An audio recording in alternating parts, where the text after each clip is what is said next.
কল্পনা করো একটি সুন্দর দ্বীপের যেখানে জাপান একটি ছোট্ট পরীক্ষা করেছে। সাপের হাত থেকে বাঁচার জন্য সেখানে ছেড়েছিল কতগুলি লেহুল, কিন্তু কেউ চিন্তা করতে পারেনি এই ছোট্ট সিদ্ধান্তটি আগামী 25 বছরে এই দ্বীপের পুরো চেহারা বদলে দেবে। এটা করা হয়েছিল শুধু সাপের হাত থেকে বাঁচার জন্য, আর এটাই হয়ে দাঁড়িয়েছে তাদের সব থেকে বড় বিপদ। আসলে কি হয়েছিল এই দ্বীপে? কেন জাপান আজ পর্যন্ত এই কাহিনীকে এক দুঃস্বপ্ন বলে মনে করে? এই অদ্ভুত সত্য ঘটনাটি জানতে হলে ভিডিওটি না টেনে শেষ পর্যন্ত দেখুন।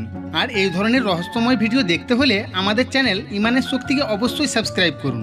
জাপানে এমন একটি দ্বীপ ছিল যেখানে সাপের আতঙ্ক অনেক বেশি ছিল। এখানে প্রতি বছর কয়েক লক্ষ মানুষ সাপের বিষে মারা যেত, আর সরকারের কাছে এর কোনো উপায় ছিল না। এই জন্য ওখানের সরকার ভারত ও বাংলাদেশ থেকে কিছু লেহুল নিয়ে ওই দ্বীপে ছেড়ে দেয়।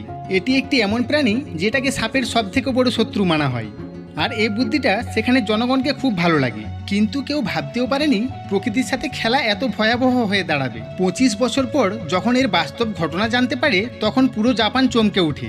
1970-এর শতকে জাপানের এমামি ওশিমা দ্বীপে এক ভয়াবহ সংকট এসেছিল। বিষাক্ত হাবু সাপের আতঙ্কে দ্বীপের সাধারণ জীবন উলটপালট হতে শুরু হয়। প্রতিদিন অনেক সাধারণ চাষিদেরকে এই বিষাক্ত সাপ কামড়াতে শুরু করে। এই ভয়াবহ সাপের বিষ এতটাই দ্রুত ছিল, যদি সঙ্গে সঙ্গে ঔষধ না পাওয়া যেত তাহলে মৃত্যু নিশ্চিত হয়ে যেত। দ্বীপের চাষবাস ও পশু পাখির জায়গায় সরাসরি সাপের ঘোরাফেরা সব থেকে বেশি চিন্তার বিষয় ছিল।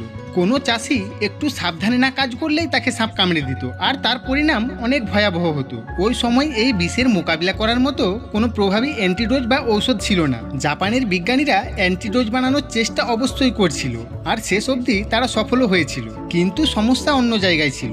এই ঔষধকে সাবধানে রাখার জন্য আধুনিক মেডিকেল সেন্টারের প্রয়োজন ছিল, কারণ বিদ্যুৎ ছাড়া একে রাখা সম্ভব ছিল না। আর 1980-র শতকে জাপানের গ্রামীণ ক্ষেত্রে এই ধরনের সুবিধা ছিল না। এই জন্য সাপে কামড়ানো রোগীদেরকে অনেকবার হাসপাতালে নিয়ে যাওয়ার আগে রাস্তাতেই মারা যায়। পরিস্থিতি এতটাই আতঙ্কের হয়ে গিয়েছিল, সাপের ভয়ে সেখানের লোকেরা নিজের পূর্বপুরুষের জায়গা ছেড়ে শহরের দিকে কাজের জন্য যেতে বাধ্য হয়। আস্তে আস্তে সুন্দর পরিবেশের দ্বীপ ভয়াবহ রূপ নিতে শুরু করে। এই জন্য জাপানের সরকার একটি বড় চিন্তায় পড়ে যায়।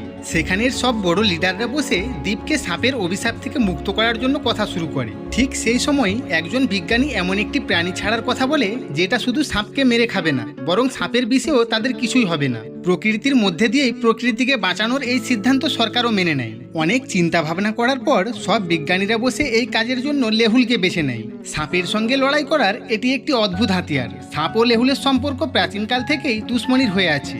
লড়াই শুরু হলে কেউ একজন না মরা পর্যন্ত সেই লড়াই বন্ধ হয় না, আর বেশিরভাগ ক্ষেত্রে লেহুলেরই জয় হয়। আর অন্যদিকে হাবু সাপও তাদেরকে শিকার করার উদ্দেশ্যে বসে আছে। লেহুলের শরীরে থাকা প্রাকৃতিক সুরক্ষা প্রণালী সাপের বিষকে শেষ করে দেয়। এই জন্য হাবু সাপের হাজার কামড়ানোর পরেও লেহুলের কিছুই হয় না। অন্যদিকে লেহুল যতক্ষণ না সাপকে চিরে দুভাগ করে খেয়ে নেয় ততক্ষণ শান্ত হয় না। লেহুল শুধু খাবারের জন্য সাপকে মারতো তা নয়, তারা নিজের আনন্দ ও ফুর্তির জন্যও সাপকে মারতে ভালোবাসত। যেখানে দেখতে পেত জ্যান্ত যেতে দিত না। কিন্তু এখানে একটি বড় সমস্যা ছিল। লেহুল জাপানের স্থানীয় প্রাণী ছিল না।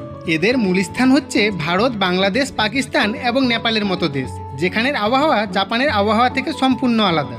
তারপরেও বিজ্ঞানীরা অনেক চেষ্টা করে 30টি লেহুল ধরে এমামি ওশিমা দ্বীপে ছেড়ে দেয়। তারা ভেবেছিল এবার দ্বীপবাসী সাপের অভিশাপ থেকে মুক্ত পেয়ে যাবে। কিন্তু কিছু বছর পর যখন লেহুলের সংখ্যা 30 থেকে বেড়ে 30,000 পর্যন্ত হয়ে যায়, তখন তাদের ব্যবহার দেখে বিজ্ঞানীরা অবাক হয়ে থাকে। কারণ তারা দেখে লেহুল সাপের শিকার করতে বেশি আগ্রহী ছিল না। এই জন্য সাপের সংখ্যাও দিনে দিনে বাড়তে থাকে। এর মূল কারণ হচ্ছে হাবু সাপের স্বভাব। এই সাপ রাত্রে শিকার করতে পছন্দ করে, আর লেহুলের স্বভাব হচ্ছে তারা দিনে শিকার করে।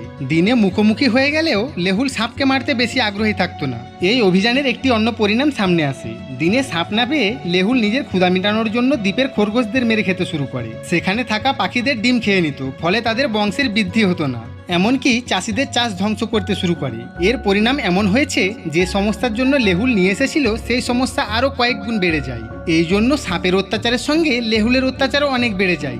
80 শতকে ছাড়া 30টি লেহুল 25 বছর পর বেড়ে 50,000 হয়ে গেছে। তারা তাদের জায়গা ছেড়ে দ্বীপের মূল ভূমিতে চলে এসেছে, আর এটা স্থানীয়দের জন্য একটি বড় সমস্যা হয়ে দাঁড়িয়েছে। স্থানীয়রা সেখানের প্রকৃতিতে ভয়ানক পরিবর্তন দেখতে পায়। অনেকগুলি চীনা জানা প্রাণী আস্তে আস্তে গায়েব হতে শুরু করেছে। তারা বুঝতে পারে লেহুল সাপকে মারছে না, বরং প্রকৃতির অন্য প্রাণীদেরকে মেরে ধ্বংস করছে। অন্যদিকে বিজ্ঞানীরাও বুঝতে পারে যদি এইভাবেই চলতে থাকে তাহলে দ্বীপের প্রকৃতি একেবারেই নষ্ট হয়ে যাবে। এরপর থেকেই শুরু হয় একটি নতুন লড়াই, মানুষ ভার্সেস লেহুল। লেহুলের সংখ্যা কমানোর জন্য একটা বড় অভিযান শুরু হয়। দ্বীপের মানুষেরা জায়গায় জায়গায় ফাঁদ লাগায়, কুকুরের সাহায্য নেয়। লেহুলের সংখ্যা বাড়তে দেখে স্থানীয়রা নতুন শত্রুর সাথে লড়াই করতে শুরু করে। অবশেষে জাপানের সরকার পরিস্থিতি বুঝে 2000 সালের শুরুতেই লেহুল ধরার ঘোষণা করে। এদেরকে ধরার জন্য বিশেষ একটি টিম তৈরি করা হয়েছিল। পুরো এমামি ওশিমা দ্বীপে ভালোভাবে তাল্লাশি আর লেহুল ধরাধরি চলছিল, কিন্তু ছোট ও দ্রুত গতিওয়ালা লেহুলগুলিকে ধরা একেবারে অসম্ভব ছিল।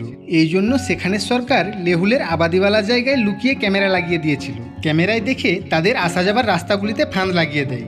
যেখানে লেহুলের সংখ্যা বেশি ছিল সেখানে খাবারে বিষ মিশিয়ে চারিদিকে ছড়িয়ে দেওয়া হতো। প্রতি রাত এই দল অভিযান করত। কয়েক বছর পর অবশেষে 2018-তে জাপানি সরকার এমামি ওশিমা দ্বীপকে পুরোপুরিভাবে লেহুল মুক্ত বলে ঘোষণা করে। এই অভিযানে প্রায় 40,000 লেহুলকে মারা হয়েছিল। শুনতে খারাপ লাগলেও এই দ্বীপকে বাঁচানোর এই একটাই মাত্র রাস্তা ছিল। এই কয়েক বছরে লেহুল সেখানের 15 ধরনের প্রাণীকে প্রায় শেষ করে দিয়েছে।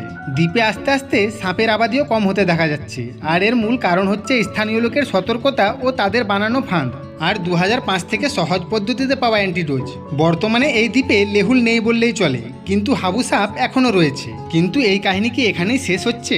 দুঃখের বিষয় হচ্ছে লেহুলের সাথে কয়েক বছরের লড়াইয়ে মানুষ তো জিতে গেছে, কিন্তু এই ছোট্ট প্রাণীগুলির আঘাত এখনও পূর্ণ হয়নি। এই বাস্তব কাহিনী থেকে আমরা যে শিক্ষাটি পেয়েছি, মানুষ জাতি যতই বুদ্ধিমান হোক না কেন, প্রকৃতির নিয়মের বিরুদ্ধে গেলে তার পরিণাম অনেক ভয়াবহ হয়। বন্ধুরা, ভিডিওটি ভালো লাগলে এক্ষুনি লাইক করো, কমেন্ট করো আর সাবস্ক্রাইব করতে একদম ভুলবেন না।